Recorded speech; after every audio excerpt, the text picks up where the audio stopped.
Hello mon cher Chafourbe, j'espère que tu vas bien. Alors aujourd'hui on va parler de Jules César et je vais te donner les 5 traits de caractère de Jules César que tu pourrais développer et qui pourraient vraiment t'aider à la conquête, n'ayons pas peur des mots, à la conquête de ta vie rêvée.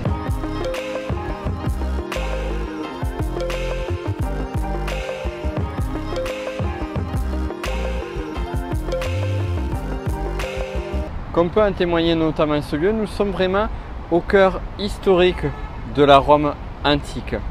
On est près de la colline du Palatin et il est clair que Jules César, ce personnage mythique, a foulé ces lieux. Pourquoi je parle de Jules César? Bon, tu le sais peut-être, tu ne le sais pas, c'est un des personnages historiques qui m'inspire énormément. Et c'est aussi l'un des personnages que quasiment tout le monde connaît.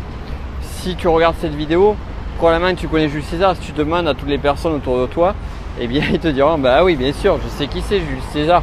C'est celui qui a posé tant de soucis à Astérix et Obélix. Quoi qu'il en soit, on va aller voir parce que m'étant intéressé vraiment de près à ce personnage là, j'ai cherché à modéliser ces fameuses compétences clés, ces 5 compétences clés. Bon, il y a un peu de bruit, j'espère que tu m'entends quand même. Et ce qu'il faut savoir en fait sur la modélisation, c'est pas de se dire est-ce que j'ai ces compétences là ou pas, c'est surtout comment je peux les développer parce qu'on peut toujours développer ces compétences. Premier point, il s'intéressait sincèrement on va dire au peuple, mais aux gens en général. Et il n'hésitait pas à investir, d'ailleurs on va y revenir tout à l'heure, il n'hésitait pas à investir sa fortune pour plaire au peuple. Alors certains se diront c'est peut-être un stratagème politique, certes, mais en tous les cas il s'est toujours mis à la place, il a toujours fait preuve d'empathie pour comprendre ce dont avait besoin le peuple et leur permettre de leur rapporter. Donc là, c'est plus d'un point de vue politique, mais d'un point de vue militaire, c'était exactement la même chose.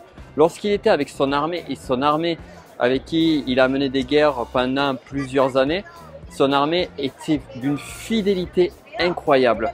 Pourquoi? Parce que en fait, il recherchait, il n'avait jamais des égards supérieurs à ceux de son armée et il était capable de dormir dans des lieux simples avec ses hommes plutôt que d'avoir quelque chose de plus haut standing, on va dire. Donc le premier point, c'est s'intéresser aux autres et aussi faire preuve de simplicité. D'ailleurs, à la fin de sa vie, le manque de simplicité, entre autres, justement par sa recherche de royauté et de devenir roi, a couru à sa perte. Donc là aussi, c'est intéressant de voir à quel moment les choses ont manqué et à quel moment ça craint assez vilain pour lui. Second point, et d'ailleurs c'est marrant parce que mon ami Patrice en parlait sur la vidéo que tu retrouves là, c'est César n'hésitait pas à investir. À investir dans le sens il investit sur le long terme. Il est prêt à faire des sacrifices à court terme, que ce soit financier, stratégique, politique ou autre, pour investir sur le long terme. C'est aussi pour ça qu'il a investi pour apporter tellement au peuple, au point de s'être endetté vis-à-vis de ses créanciers. Et un autre point dont je ne vais pas te parler en détail parce que ça prendrait vraiment trop de temps, c'est une histoire avec un certain Claudius qui aurait voulu commettre un adultère avec la femme de César. Et ce qu'il a fait, c'est qu'il ne l'a pas condamné malgré justement l'affront qui a été fait. Pourquoi a-t-il fait ça? Encore une fois, c'était une stratégie à long terme. Donc il avait toujours une vision à long terme et il n'hésitait pas à sacrifier certaines choses sur le court terme pour atteindre son idéal sur le long terme. Et au final, qu'est-ce qui s'est passé?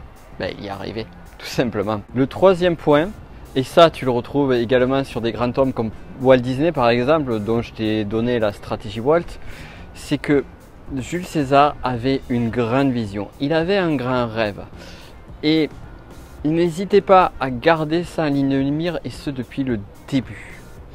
Au point que, à l'âge de 30 ans, il avait lu les écrits d'Alexandre et il s'était mis à pleurer en constatant qu'à 30 ans, il n'avait pas réalisé toutes les réalisations qu'avait fait Alexandre. Donc c'est pas forcément une bonne chose de se comparer, tout dépend de tes leviers de motivation. Et là, c'est un autre sujet. Mais l'idée, c'est voilà, c'est d'avoir des grands rêves et de toujours les garder en tête. Moi, parfois, lorsque j'annonce mes visions, mes grands rêves, je le sais, je le vois. Certaines personnes me prennent pour un fada ou me disent rien, disent ah ouais, c'est intéressant, c'est bien. Mais je vois très bien dans leur regard qu'ils disent ouais, c'est bien, cause toujours. Mais je garde ça en tête depuis le début. Et d'ailleurs, j'en parle de plus en plus et j'ai de moins en moins peur d'en parler parce que je sais qu'en parlant, ça va encore plus affirmer ma conviction de réaliser ces grands rêves. C'est ça aussi, c'est ça, c'est travailler cette vision, avoir toujours cette grande vision et l'affirmer, ça et là. Et aussi se retrouver confronté justement à l'incompréhension, voire, et dans le cas de César ça a été ça, des menaces extérieures qui vont t'empêcher d'atteindre tes grands rêves. Mais si tu gardes toujours ça en ligne de mire, tu as compris le plus gros. Quatrième point, il n'hésitait pas à miser sur sa réussite, à prendre des risques, voire des très gros risques, comme par exemple lorsqu'il s'est retrouvé devant le fleuve du Rubicon et qu'il savait qu'en allant à Rome, donc il était avec son armée, eh bien il serait entre guillemets l'ennemi de Rome et l'ennemi de Pompée. Il a pris ce risque-là et ça a été le point de départ du règne de César. Donc il y a ce point-là, mais il n'y a pas que celui-là. Même dans sa jeunesse, il a pris des risques, toujours des risques calculés. C'est ça aussi, on ne va pas faire n'importe quoi non plus. Mais de temps à autre, quand c'est nécessaire, avoir le courage. Parce que c'est ça, c'est une notion de courage. Avoir le courage de se donner les moyens de réussir.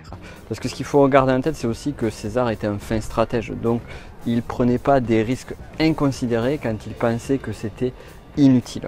Mais à certains moments, c'est juste voilà, c'est juste avoir un rêve et mettre, comme on dit, l'argent sur la table. J'aime bien cette image de poker avec le all-in.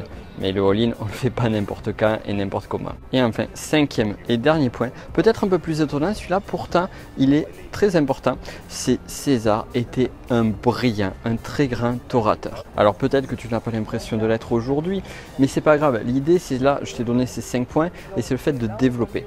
Pourquoi le fait d'être un bon orateur est une bonne chose et a aidé César? Mais justement parce que cet art de convaincre, cet art de séduire, et c'est pas pour rien que j'ai créé la formation Séduire par les mots, c'est que ça permet d'ouvrir de nombreuses portes, ça permet de convaincre, ça permet de développer son charisme et c'est capital dans différents aspects de ta vie. En résumé donc, les 5 qualités de César à développer. Qualité numéro 1, c'est faire preuve d'empathie et de simplicité, c'est s'intéresser vraiment aux gens.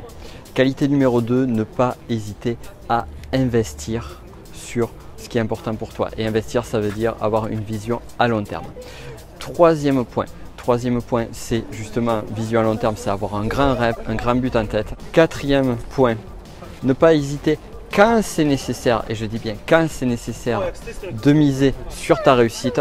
Et enfin, cinquième point, développer des capacités d'orateur. Alors sur ce, dis-moi en commentaire quelles sont les qualités que tu penses avoir parmi les 5 que je t'ai répertoriées et surtout celles que tu aimerais vraiment développer aujourd'hui. D'ailleurs, ça pourrait être marrant d'en rediscuter et de faire une vidéo pour t'aider justement à développer ces qualités manquantes. On pourra en reparler. Donc, dis-moi en commentaire.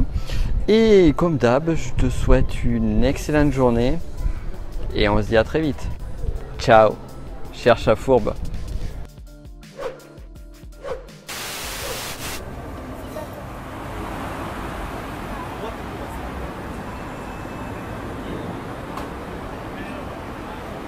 Et non, la vidéo n'est pas finie. Petit bonus, en fait là je suis juste sur les vestiges de la curie de Pompée. Lors des ides de Mars en 44 avant Jésus-Christ, à peu près vers le 15 mars, Jules César a été assassiné dans la curie de Pompée. Un des sénateurs a tiré la toge de César et c'est à ce moment-là que tous les sénateurs qui étaient dans le complot sont venus assassiner le dictateur. Et l'ironie du sort, c'est que César s'est éteint juste en dessous de la statue de son plus grand rival, Pompée. Ce qui est intéressant, c'est l'après-assassinat. Là où les sénateurs pensaient avoir fait un bienfait énorme pour le peuple romain, eh bien ils ont fait une erreur monumentale. Car souviens-toi ce que je t'avais dit sur le premier point. Et ce qu'a fait César, c'est qu'il a légué une grande partie de sa fortune au peuple romain. Ce qui fait que le peuple romain, plutôt que de se sentir libéré d'un dictateur, celui-ci avait tellement contribué au bien de sa cité, au bien de son peuple, et c'est pour ça qu'il s'est fait honorer et que sa mémoire est restée de génération en génération. Voilà donc l'histoire de César. Bon, je suis d'accord, je finis sur fait un petit peu triste, mais je voulais vraiment te montrer ça, et puis je voulais vraiment aller à cet endroit précis. En fait, ils ont découvert il n'y a pas très longtemps que là-bas, c'est le lieu où a été assassiné César. Ils ne savaient pas exactement où c'était. Et je crois que c'est cette stèle ici, si mes souvenirs sont bons, qui a été posée par l'empereur Auguste. Donc ils ont fermé le bâtiment, la curie de Pompée, pour justement honorer la mémoire de César. Et c'est grâce à ça donc qu'ils ont réussi à trouver le lieu de l'assassinat de César, qui est quand même une date importante pour l'Antiquité romaine.